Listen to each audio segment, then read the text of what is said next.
This is All of It on WNYC. I'm Allison Stewart. This hour, we look back at two tragic events that left a lasting mark on American history and culture. First, author and journalist Jon Krakauer was on assignment for Outside Magazine when a deadly blizzard struck Mount Everest, claiming the lives of 8 climbers. His account of that expedition became the acclaimed memoir Into Thin Air. And later in the hour, we'll speak with journalist Adam Higginbotham about the 1986 Challenger disaster. His book examines the events that led up to the explosion that took the lives of all 7 astronauts on board. But first, we look back on the 1996 Mount Everest disaster.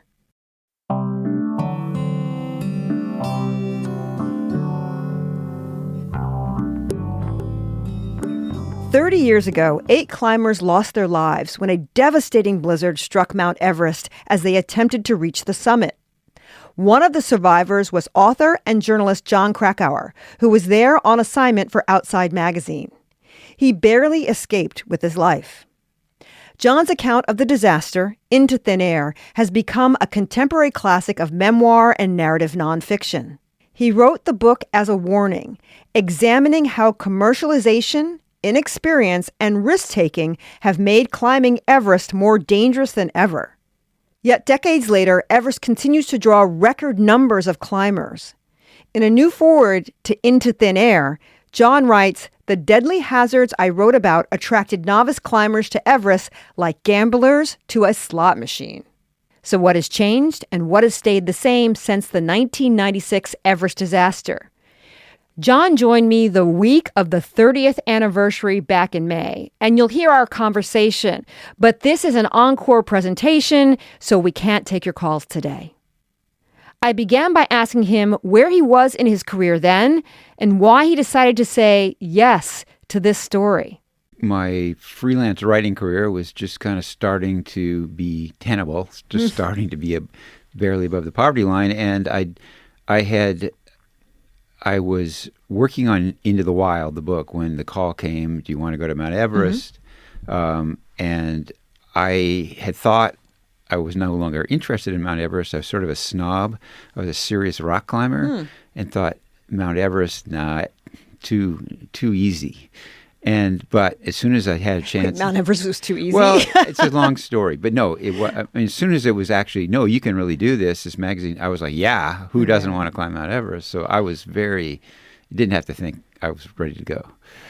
You know, as you said, you were an experienced climber. You talk about the different mountains that you've scaled. What was impossible for you to truly prepare for climbing Mount Everest with retrospect? What was impossible? Yeah, like you thought, what would make it so difficult? Oh, I mean, Everest, for me, I'd never been higher than 17,000 feet, and I knew enough to know that you're, to then try to climb something that's 29,000 feet, that's pushing, that's not good. You need to have experience at what happens to your body at altitude. But I was willing to, I'll deal. That was the main thing. Climbing at altitude, and I had no idea, climbing at altitude was so much more involved and difficult and fraught than I ever imagined. So I was really unprepared for that. What was fraught about it?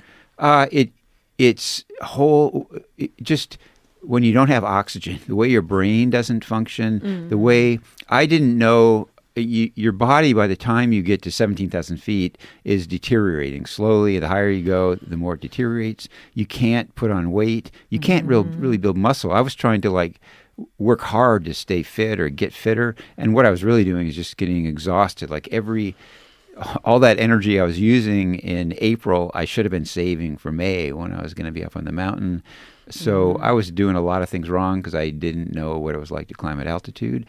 Your judgment is so distorted. And when you get up on the upper mountain, like above 27,000 feet, you really need that bottled oxygen. I really need it. There's climbers who acclimatize and can do it without, but I'm not an exceptional. I'm not an elite athlete. I'm a pretty normal person, and normal people will die if they don't have that bottled oxygen.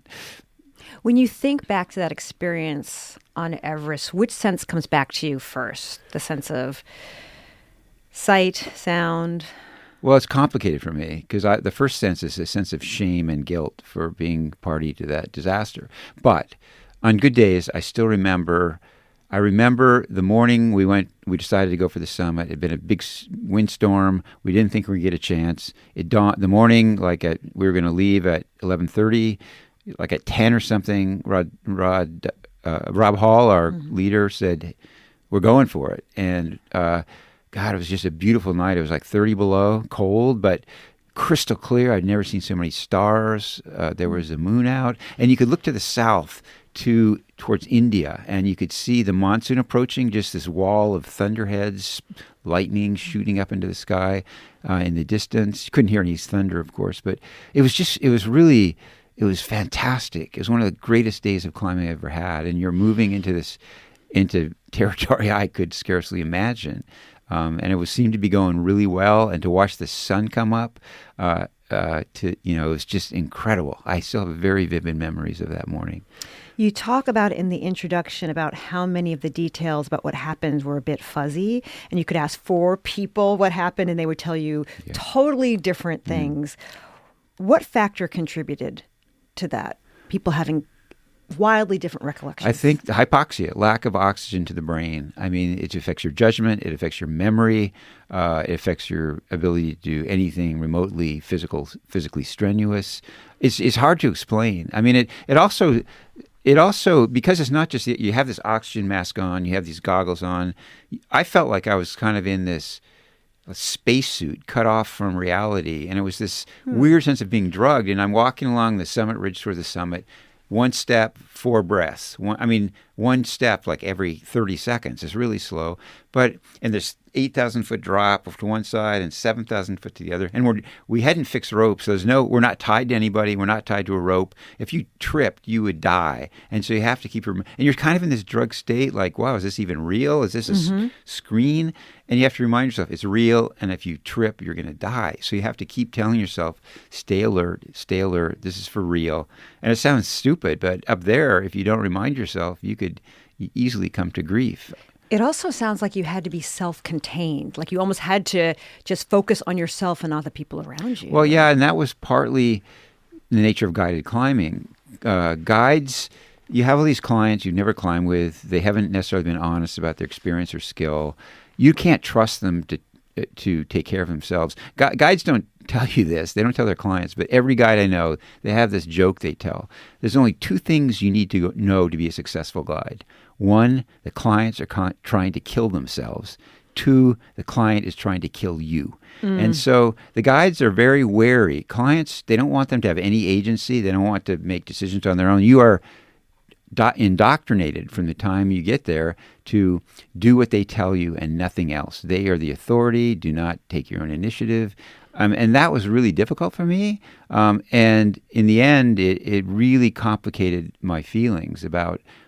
It's no excuse, but if I hadn't been guided, I would have never made some of the decisions. If I was with my friends tied to, I would have had this sense of team and companion. When you're a guided client, you're never tied into anyone else, and everyone's kind of in it for themselves. It was really one of the best things about climbing, if you're not climbing alone, which I do a lot, is this bond you have with your partner, because it's really intimate. You have your lives are in each other's hands, like not metaphorically, very literally, and that's taken away on these guided climbs. At least for me. I mean, I can't speak for. I'm not used to being guided. I'm used to doing it myself. So it was a very strange way to climb the mountain. I mean, Everest is one of the few, maybe the only mountain where I felt like I wasn't really climbing it, because on every other mountain I've climbed, I carry this heavy pack with my tent and my food and my fuel. And on Everest, the Sherpas do all that. The Sherpas put up the ropes. You are just, being led up the mountain, and you don't have to. It's another way that you're not sort of being self-reliant. And for me, climbing is all about self-reliance. That's one of the great things about it. You also write that in your life, people told you to take more time for yourself to understand what happened before writing Into Thin Air. Maybe you needed a few years to distance yourself. You did not take that advice. No. Why didn't you listen? I had this desperate need to. I was really messed up. I had PTSD. I didn't know it or wouldn't acknowledge it, but I was very traumatized, severely traumatized. I was angry. I was frustrated. I felt deep shame, deep guilt. And I thought if I could just write about it, it would be cathartic and it would somehow allow me to come to grips with it. It didn't do that at all. But one reason I'm glad I did it then, it's a more honest book. I think my feelings come through. I mean, I think that the emotion, those senses come through the way I wrote it. It would have been a very different book if I'd written 3 years. And I think I would have lost something about the honesty of how I felt and the honesty of the experience by writing it so soon. I don't regret doing that. What did you want this book to represent to the people who lost loved ones? I wanted to be as accurate as I could. I wanted them to know what happened, because if I had lost a son or a daughter or a brother, I would want to know exactly what happened, all of it. I would want it straight, and I felt a duty to tell it straight to the best I could. I really came to 4 members of my expedition died. 2 of the 3 guides and 2 clients. One of the clients, Doug Hansen, I had become very close to. I shared a tent with much of it. One of the guides, Andy Harris, the youngest junior guide, he and I were really alike in a lot of ways. So I was really close to both those men, and both of them were killed. And that messed me up. And I wanted to, for their families, his sister, Doug's sister Diane, Andy's partner, Fiona, his parents.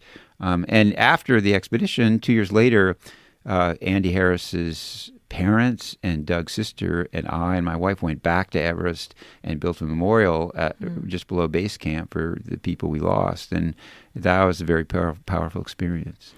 Of the climbers that lived, at least one, Sandy Hill, then Sandy Pittman, had a very different take on what happened. And she said the book caused her some pain. Have you spoken to her?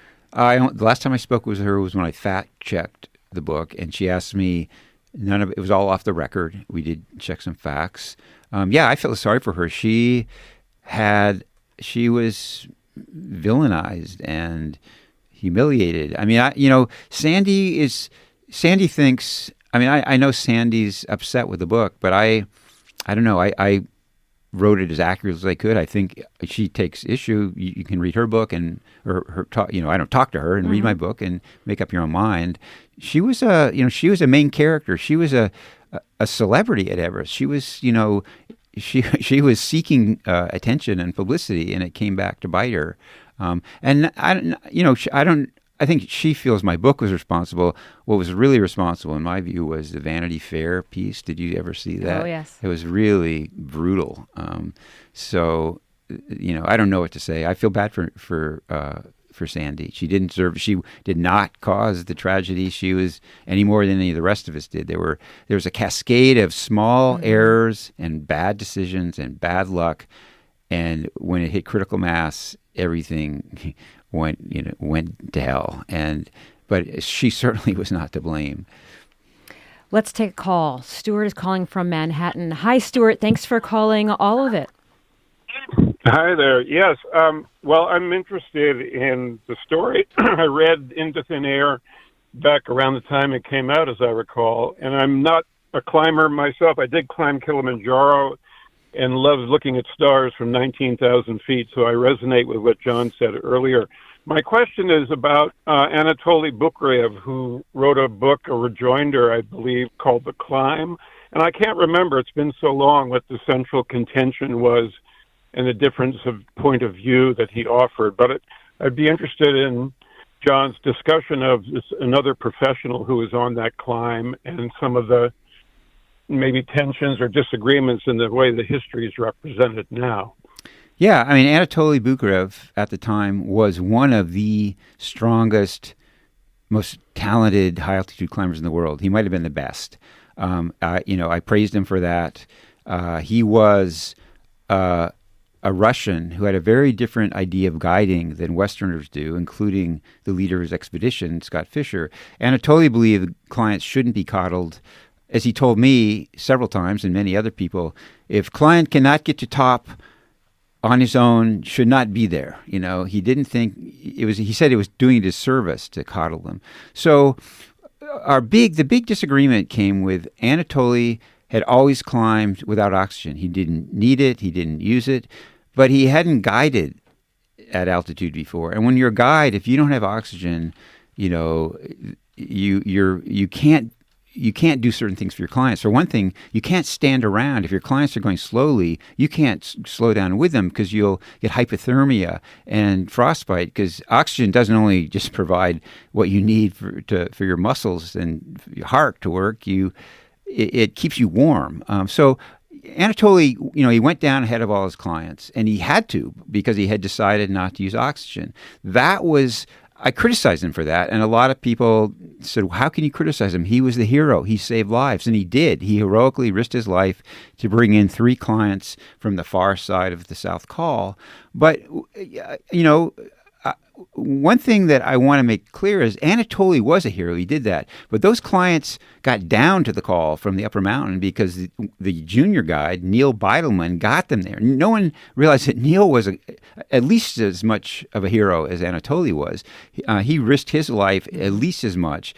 And with some of the stronger clients like Cleb Schoening, they all got down to the South Col. So I don't know. I can't. You should read all the books. There's like 25 books now about 1996, and read them all. Documentaries as well. I watched one last night. Yeah. So there's a lot. People can look at them and make up their own mind. That's what I recommend. We'll have more of my conversation with Into Thin Air author Jon Krakauer about the 30th anniversary of the 1996 Mount Everest disaster. This is All of It.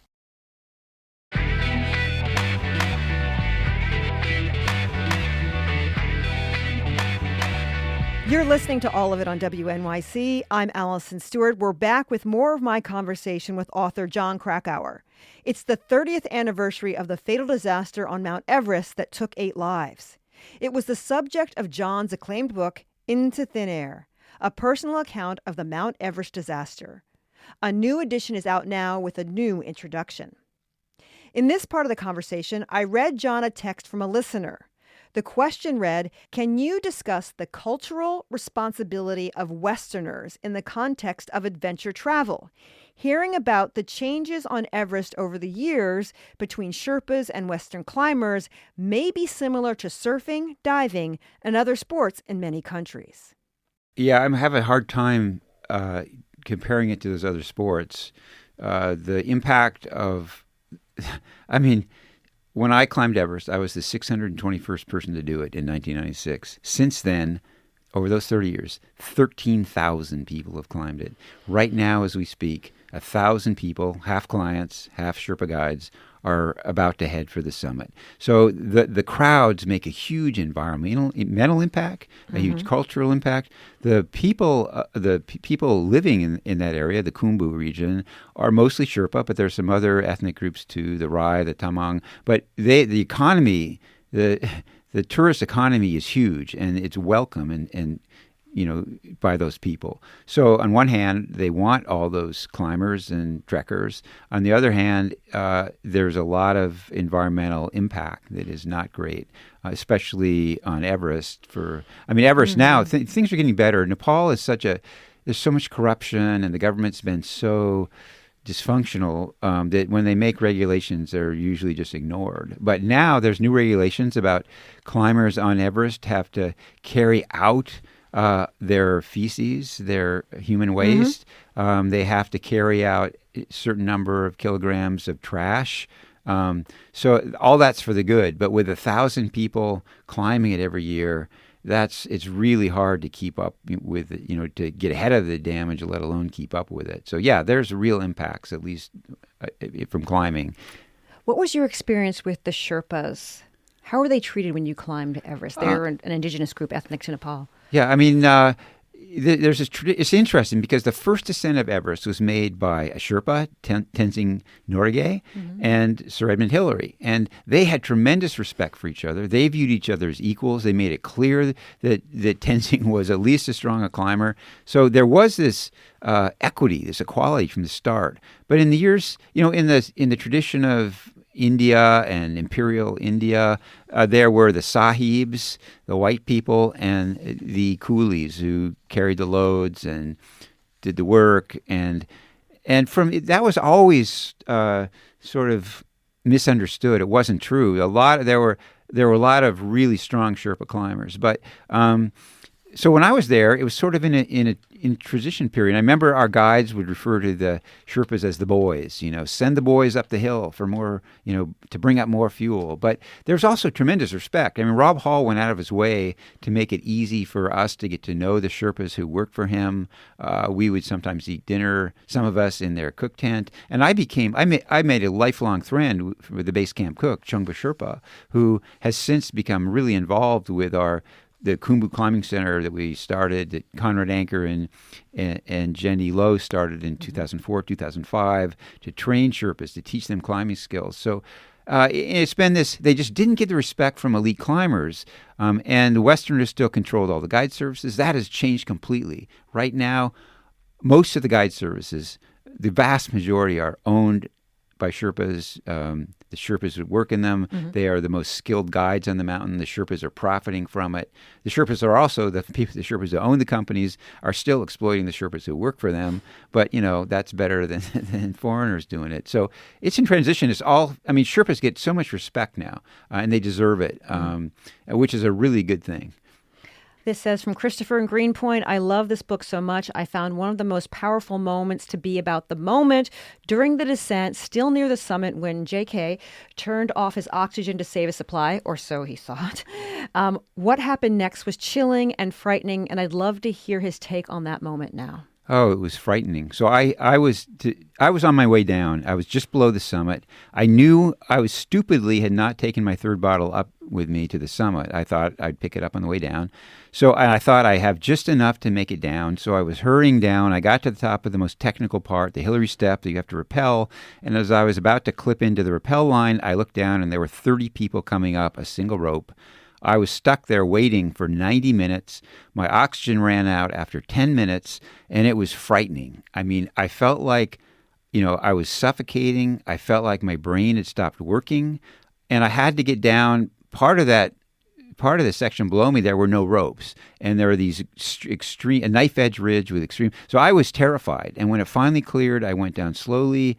I freaked out when I got to one of the places without a rope, and I just plunged in my ice axe and waited for someone to bring me for another guide, Mike Groom, to loan me his bottle of oxygen. But it was terrifying. That's one of the things where I did not belong there, because I lacked the experience to know what I was risking by saying, you know what, I think I can get up to the top and back to the South Summit in time. That was the stupid thing that almost cost me my life.